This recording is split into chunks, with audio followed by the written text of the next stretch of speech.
All right, what's going on YouTube? Coffee and Crypto. We are back here for another market update. I'm Rob, And this is Nick.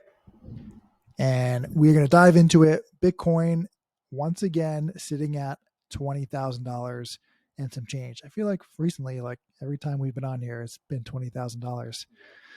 And that's because we've been trading sideways. But recently, within the past week, we had another sell off. Nothing major, but we did drop back down close to our lows. So Nick is shaping up the charts here and walk us through what you're seeing, Nick, and what happened in the past week. And then we can talk about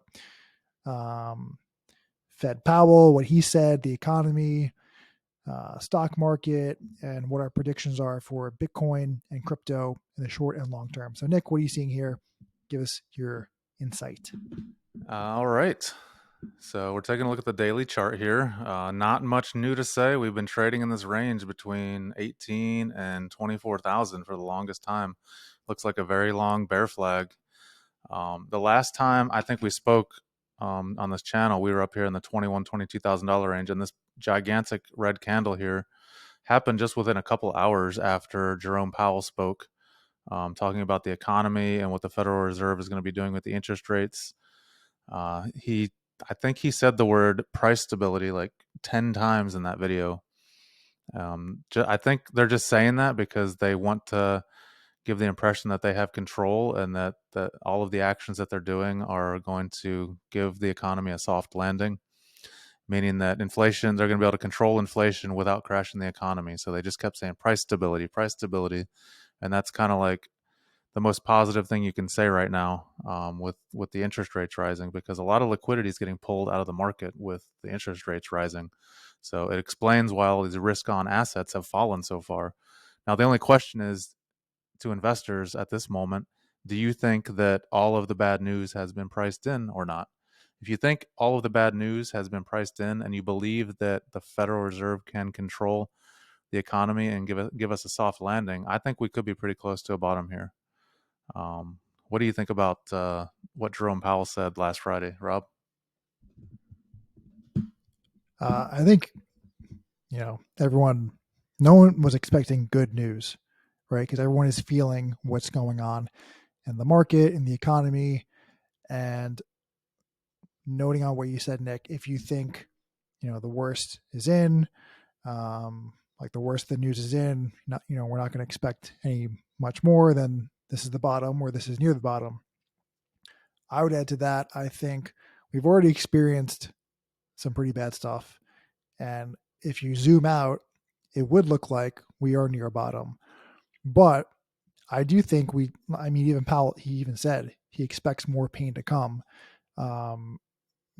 Just kind of like translating what he was saying into layman's terms, he expects more people to get laid off, more unemployment to increase. And then from there, like things that you don't really expect to happen, but are starting to brew, is credit card debt is going to keep increasing, right? People are struggling to pay their bills and the cost of living is just unaffordable right now. I saw an article the other day on how people's utility bills, their electric bills, it's like the period we're in now, people are so far behind on their bills, their electric and utility bills. They're just not paying them because the cost of living and prices are just increasing so much. So when we get to this point where people can't afford their electric, their utilities, or they're behind a couple months and they can't pay, they're defaulting on credit cards, on loans, real estate, that's when things, in my opinion, could really tilt us in that direction where we see the next leg down, where just the debt and the cost of living and the unaffordability and people defaulting on, their basic living expenses, keeping the lights on, not paying their bills, credit cards, loans, mortgages, car loans, things of that nature. That's when things will start to get really choppy, in my opinion. Otherwise, I think like everything, what we've been talking about is pretty much priced in. But if people are continuously getting laid off and unemployment is high and we're just living through these high inflationary times when cost of living is just out of control and inflation is sky high. I think that's will start to compound over time. Um, and as far as getting us to 2%, I don't know. I don't think that's realistic in the short term. I think that's going to take, uh, you know, I don't know. I don't know if we'll ever get back to 2% with all the money that was printed over the last couple of years. So we'll see. But I do think, like Powell said, I do think we are in for some more pain in the short term. But eventually we'll come out of this. It's just a matter of how low do you think crypto will go? We always use Bitcoin as, our reference point to what leads the market. Um, so basically, you can look at it as like we're at the bottom now, 20,000. And if we're not at the bottom, what is the bottom? Well, I don't think zero is the bottom. I think that's very unlikely. So what's next after that? Is it 5,000? I think $5,000 Bitcoin is very unlikely. Like if anyone saw 5,000 Bitcoin, that would get bought up so fast. So like realistically, what's more likely is $10,000. Could that be the bottom? It could be. So if 10,000 is the bottom and we're at $20,000 right now, that's your range you're looking at, $10,000 to $20,000. So now could be a good buying time if that is our bottom. And from here, it's only another 50% leg down. So if you just spent all your money right now and bought Bitcoin, and then we draw down another 50%, like you're not losing that much, because eventually, if you believe in crypto and you believe it's here to stay, it, in that belief, it will come back and go way higher. So you'd only experience, that unrealized loss of 50% for that short period of time. So it's just another way to look at it, where right now is really the time to be buying. Anywhere from here and lower, like you're not going to be in a bad spot if you buy crypto now. You would be in a bad spot if you bought crypto up here, if you can see on this chart where the clicker is. No, that's back to 2017. I pulled that up because I wanted to Oh, show them something. you guess on the show? Yeah. All right, well, let's see. Passing off to Nick.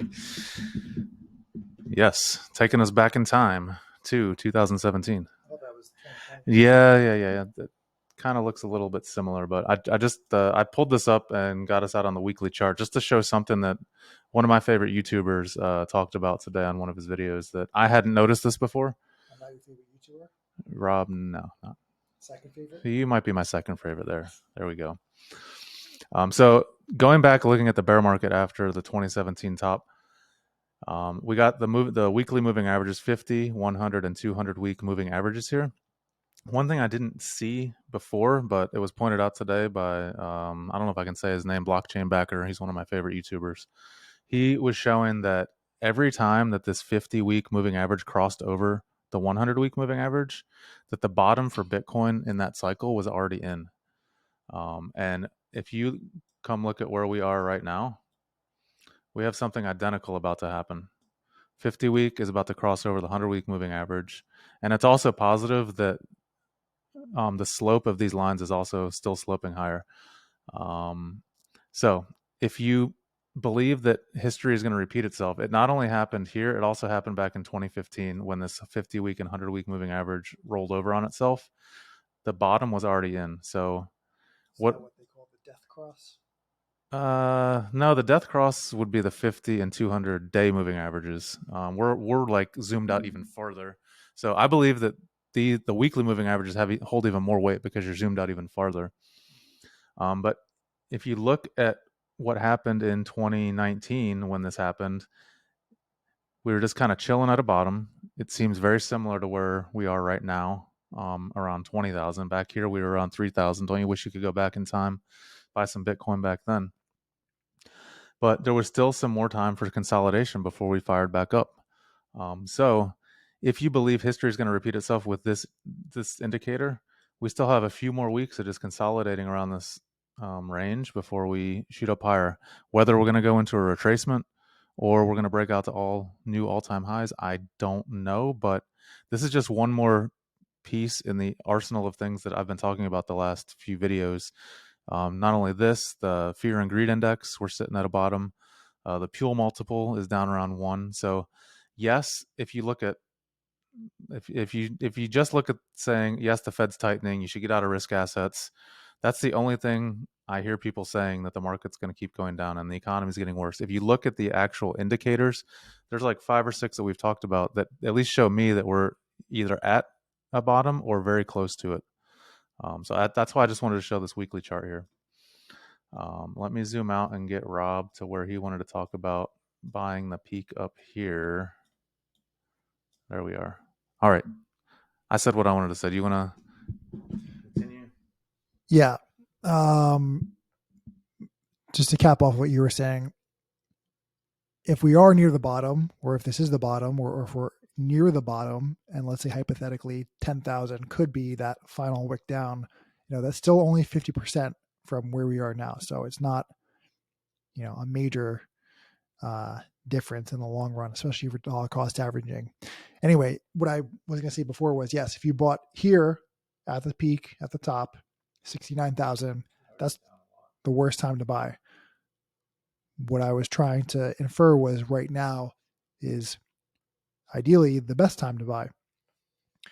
But other than that, that pretty much caps off my thoughts. But I did want to let you guys know about one thing that me and Nick have been working on for the last couple of months. We have been working on a course to release to you guys. It is the ultimate guide to investing in crypto, and it's based heavily off of Nick's knowledge, experience, and expertise. All the things that he's done: tactics, technical analysis, research, how to find the best crypto projects, all those insider secrets that Nick has learned over the last 15 years of trading to help him become a millionaire through investing. So we created a course around that. We're very close to releasing it.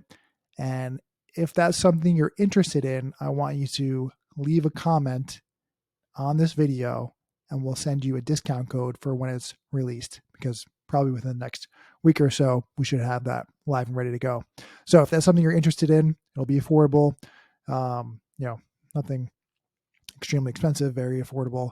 If that's something you're interested in, leave a comment below and we will send you a discount code. Other than that, that wraps up for my thoughts, unless you got anything else to add, Nick. No, just wanted to say, hit the like and subscribe button. Rob and I are not financial advisors, so this is not financial advice. Do your own research, and we will catch you guys next time.